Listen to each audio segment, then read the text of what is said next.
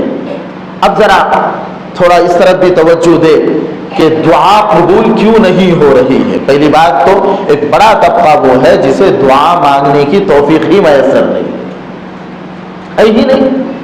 افطار کا وقت بھی تیاری کے نام بھیڑ چڑھ جاتا ہے. ہمیں اس بات کی بھی فکر نہیں ہوتی کہ کتنا اہم ترین وقت ہم نے یوں ہی گزار دیا ہے.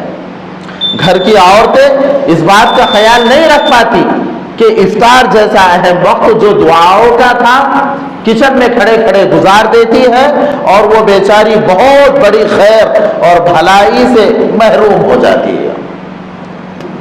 آپ کی ذمہ داری تھی کہ آپ ان سے کہتے کہ دیکھو یہ سب عارضی چیز ہے کھانا پینا, اگر واقعتاً بنوانا بھی ہو تو کچھ ایسا پہلے بنوا دیا جائے کہ آخر کے 10-15 منٹ دعا کے لیے مختص ہو. چھوٹے چھوٹے بچوں کو لے کر بیٹھا جائے, گھر کی عورتیں اپنے اعتبار سے, مرد حضرات اپنے اعتبار سے ایسے مبارک وقت میں اپنے ہاتھوں کو اٹھا کر اللہ کے سامنے آہوازاری کرے اور اپنی زندگی کی خوشحالی کے لیے, اپنے مستقبل کے لیے, اپنے بچوں کی بہترین تربیت کے لیے, ان کے لیے مستقبل کی نیک خواہشات کا اظہار کرتے ہوئے ہمارے ملک میں امن و امان کیسے قائم ہو, تمام لوگ متفقہ اور متحدہ طور پر کیسے رہے. اسی طریقے سے وہ عالم اسلام کے گوشے جہاں پر کوئی ایمان والا کسی بھی طریقے سے پریشان ہے, ہماری آپ کی ذمہ داری تھی کہ ہم کم سے کم ایسے موقع پر تو ان کو دعاؤں میں یاد رکھتے. مگر افسوس کہ دعاؤں کی توفیق ہمیں خود اپنے کرتوتوں کی نحوست کی وجہ سے نہیں مل رہی ہے. اللہ توفیق بھی تو اسی کو دے گا جس کے اندر کچھ طلب ہو, جس کے اندر کوئی فکر ہو, جس کے اندر اللہ سے ایک تعلق ہو, مانگنے کا جذبہ ہو. دعا کے ذریعے سے اللہ سے ایک تعلق بتا رہتا ہے. اگر وہ تعلق بندہ قائم رکھنا چاہتا ہے تو اس کی ذمہ داری ہے کہ وہ چلتے پھرتے اپنے اللہ کو یاد کرے اور دل ہی دل میں اپنے اللہ سے ایک تعلق جوڑے رکھے اور دعاؤں کے ذریعے سے اللہ کو منائے. اب ذرا آئیے اس بات کی طرف کہ دعائیں قبول کیوں نہیں ہوتی؟ دعا کی قبولیت کے نہ ہونے میں غذا کو بہت بڑا دخل ہے۔ آپ کے دسترخوان پر غذا کیسی آ رہی ہے، کہاں سے آ رہی ہے، آپ کو معلوم ہونا چاہیے۔ آپ کے گھر کوئی افطاری بھیج رہا ہے، آپ کو معلوم ہونا چاہیے کہ اس کا پیشہ کیا ہے۔ آپ کو اگر کوئی افطاری کی دعوت دے رہا ہے تو یوں نہیں کہ آپ کو دعوت پہنچی اور آپ بغیر تحقیق کے منہ اٹھا کے چلے گئے۔ آپ کی ذمہ داری ہے۔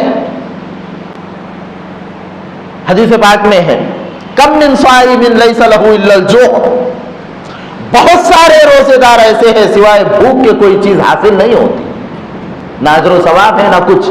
فرض ادا ہو گیا، ہاں رمضان کا ایک روزہ جو اس کے ذمہ لازم تھا اس نے ادا کر دیا، اب اس کے لیے روزے پر اللہ کی طرف سے جو خصوصی انعام ملنے والا تھا وہ نہیں ملے گا۔ کیوں؟ دن بھر بھوکا رہا، افطار میں کوئی مشکوک مال کھا لیا، دن بھر کے روزے کی برکتیں ضائع، ہلاک اور تباہ برباد ہو کے رہ گئے۔ تو آپ کے دسترخوان پر کیا چیزیں آ رہی ہے آپ کو معلوم ہونا چاہیے۔ اگر غذا صحیح نہیں ہے، پاک نہیں ہے، حق حلال نہیں ہے تو ہم رمضان کی برکتیں حاصل نہیں کر سکتے۔ دعا اگر اللہ کے دربار میں قبول کروانا چاہتے ہو تو آپ کو اپنی غذا اچھی رکھنی پڑے گی۔ حدیث پاک میں پیارے آقا نے ارشاد فرمایا رب اغبر اشعث یمد یدیہ الی السماء ثم یقول یا ربی یا ربی، بہت سارے پراگندہ حال، پریشان کن ایسے لوگ بھی نظر آئیں گے جو آسمان کی طرف ہاتھ اٹھا کر اللہ کو پکارتے ہیں، لیکن وَمَلْبَسُهُ حَرَامٌ وَمَشْرَبُهُ حَرَامٌ وَمَطْعَمُهُ حَرَامٌ فَأَنَّىٰ يُسْتَجَابُ لَهُ، کھانا حرام، پینا حرام، لباس حرام، آمدنی حرام، ناجائز کمائی ہے، فَأَنَّىٰ يُسْتَجَابُ لَهُ، اس کی دعا کہاں سے قبول ہوگی؟ اس کی دعا قبول نہیں ہو سکتی جس کے پیٹ میں کوئی مشکوک مال گیا ہو، حرام کی بات تو بہت دور۔ حجاج بن یوسف کے زمانے میں مشائخ اور علماء اور متقین کی ایک جماعت تھی جن کے بارے میں یہ مشہور تھا کہ جو کوئی گورنر ظلم کرے اور یہ اس کے خلاف اگر ہاتھ اٹھا لے یقیناً اس کی حکومت کو زوال آنا ہے۔ حجاج بن یوسف نے ایک دعوت ان کی کرا دی، وہ کھا پی کے جب فارغ ہوئے تو حجاج نے بڑے فاخرانہ انداز میں کہہ دیا کہ اب ہم ان کی دعا سے بے فکر ہو گئے، اس لیے کہ انہیں جو مال کھلایا گیا ہے وہ حرام مال تھا، اب ان کی دعائیں میرے حق میں قبول نہیں ہو سکتی، ان کی بدعائیں میرا کچھ بگاڑ نہیں سکتی۔ آپ ذرا سوچے تو صحیح کہ رمضان کے مبارک مہینے کو بھی ہم حرام مشتبہ مال کے ذریعے سے اگر خراب کر رہے ہیں تو ہم سے بڑھ کر نادان، کم ہمت کون ہو سکتا ہے؟ لہذا آپ اپنی حرام کمائی اگر خدا نہ خواستہ ہو ابھی توبہ کر لیں۔ جو جسم حرام مال کے ذریعے سے پلتا ہے جہنم کا وہ بہت بڑا مستحق ہے، وہ اس قابل ہے کہ وہ جہنم میں چلا جائے جو جسم حرام مال سے پلے۔ اس لیے آپ اپنی آمدنی کو درست کریں۔ گزشتہ کل کی مجلس میں بھی ہم نے عرض کیا تھا، سود کی تباہ کاریوں پر جب بیان ہوا تو اس میں یہ بات کہی ہم نے کہ حرام کا مال انسان کی نسلوں کو تباہ اور برباد کر دیتا ہے۔ آپ اپنی نسل کو ناجائز مشکوک مال کھلائے اور اس بات کی امید رکھیں کہ یہ میری مطیع فرما بردار بنیں گی، ای خیالست محالست جنون، یہ سب پاگل پن کی باتیں، ہو ہی نہیں سکتا ایسا۔ جیسے مشہور ہے نا کہ اگر موسم خراب ہو تو فصل خراب ہو جاتی ہے، آمدنی خراب ہو تو نسل خراب ہو جاتی ہے، ضابطہ اصول ہے۔ تو اگر آپ یہ چاہتے ہیں کہ آپ کی اولاد آپ کی فرما بردار رہے تو آپ کی ذمہ داری ہے کہ آپ حرام مال سے ان کو بچائیں اور خود بھی بچیں، محنت کی غذا انہیں میسر کرائے، شارٹ کٹ راستے مالدار بننے کی تلاش نہ کریں۔ عجیب و غریب کمپنیاں وجود میں آ رہی ہیں جو آپ کو کم وقت میں بڑے لالچ دے دے کر آپ کو اپنے سے قریب کرتی ہے. نتیجہ یہ ہوتا ہے کہ آپ اس میں پیسہ لگاتے ہیں, نہ حرام دیکھتے ہیں نہ حلال دیکھتے ہیں, نہ کوئی تحقیق کرتے ہیں, بس پیسہ لگا دیا, نفع مل رہا ہے, خوش ہو رہے ہیں. اسی پر HLF کے نام سے جو آج کمپنی مارکیٹ میں چل رہی ہے, باضابطہ بہت بڑا پروگرام ہے. وہ کیسے مسلمانوں کے اندر سود کو رواج دیا جائے, کیسے مسلمانوں کے مال کو خراب کر دیا جائے, یہ باضابطہ سازشیں ہو رہی ہیں. بچت گھٹ کے نام پر جو آج دیہی علاقوں کے اندر صورتحال کشیدہ ہوتے جا رہی ہے, اتنا خطرناک اس وقت منظرنامہ بن چکا ہے الامان والحفیظ کہ مسلمان عورتیں حرام سودی کاروبار کے اندر دھڑلے سے مبتلا ہوتے ہوئے نظر آ رہی ہے. انتہائی بے غیرت ہے وہ مرد جس کے گھر کی عورت بچت گھٹ میں حصہ لے رہی ہے اور وہ خاموش تماشائی بنا بیٹھا ہے. میں دوبارہ عرض کر رہا ہوں اور بڑے اطمینان اور یقین کے ساتھ عرض کر رہا ہوں, جس گھر کی کوئی عورت بچت گھٹ کے اندر اگر ملوث ہے اور حرام کمائی کے اندر, سودی کاروبار کے اندر مہیلا بچت گھٹ کے نام سے چلنے والی اسکیم کا حصہ بنی ہوئی ہے, کل کو اگر خدا نہ خواستہ کسی کا ہاتھ پکڑ کر ناجائز طریقے پر وہ بھاگ کر جاتی ہے, اس گھر کے مرد کو اعتراض کا کوئی حق نہیں ہے ہی نہیں اس کو حق. کیوں؟ تو اس نے موقع فراہم کر دیا, آپ نے دروازہ کھول دیا اجنبی کے لیے. اب اگر کوئی آتا ہے تو پھر آپ کو اعتراض کا حق نہیں ہونا چاہیے. بھائیو, خود اپنے اوپر رحم کرے, ہم اپنے حال پر ترس کھائے. حالات دن بدن کیسے ہوتے جا رہے ہیں. الحمدللہ اگر کاروبار بند بھی ہو جائے تو ہم محنت مزدوری کر کے اپنا گزارا بسر کر سکتے ہیں. آپ کیلے کی ٹھیلا لگائیے, آپ تربوز بیچیے, اگر کچھ نہیں ہے محنت کش کام کر دیجیے, مزدوری کیجیے, لیکن خدا را حرام مال کے ذریعے سے اپنے آپ کو تباہ اور برباد نہ کریں.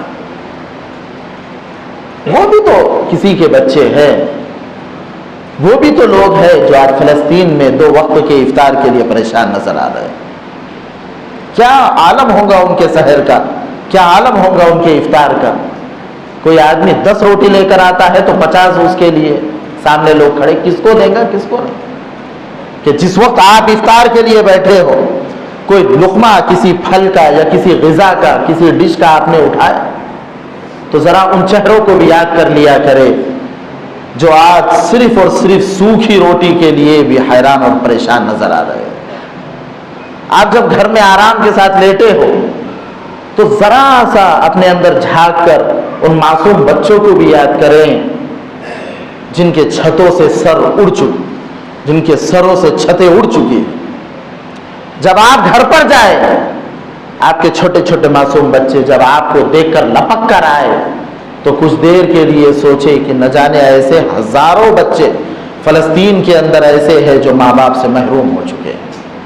حالیہ رپورٹ کے مطابق 31,000 سے زائد شہید ہیں, 16,000 تو بچے ہیں جو شہادت کا درجہ پا چکے ہیں, اور تقریباً 71,000 سے کچھ زائد تعداد وہ ہے سرکاری رپورٹ کے مطابق کہ جو بیچارے زخمی ہیں. لاکھوں کی تعداد میں لوگ بے گھر ہیں. کون ان کا, ہم آپ دعا ہی تو کر سکتے. بھائیو, رمضان کو قدر کی نظر سے دیکھیں. بہت غفلت کے ساتھ وقت گزرا ہے. حرام کمائی سے اپنے آپ کو محفوظ کرے. رمضان کے دنوں میں دن کی عبادت روزے کو لازم سمجھے, رات کی عبادت تراویح کو لازم سمجھے. کسی ایک نماز کے بعد یا مختلف اوقات میں قرآن کریم کی تعلیم پڑھنے کو, اس کی تفسیر کو, دینی مسائل کو آپ اپنے لیے حرز جاں بنائے, اپنی روحانی غذا اس کو یقین کرے, تبھی جا کر رمضان صحیح معنی میں رمضان ہوگا. ورنہ بس یوں ہی فاقہ کشی کے ساتھ آپ گزر جاؤ گے, سوائے بھوک پیاس کے کوئی چیز حاصل نہیں ہوگی. حق جل مجدہ سے دعا ہے, اللہ تبارک و تعالی ہم تمام کو رمضان المبارک کی قدر دانی کی توفیق اپنے فضل سے عطا فرمائے, ناقدری سے, بے احترامی سے ہم تمام کی حفاظت فرمائے. وآخر دعوانا ان الحمد للہ رب العالمین.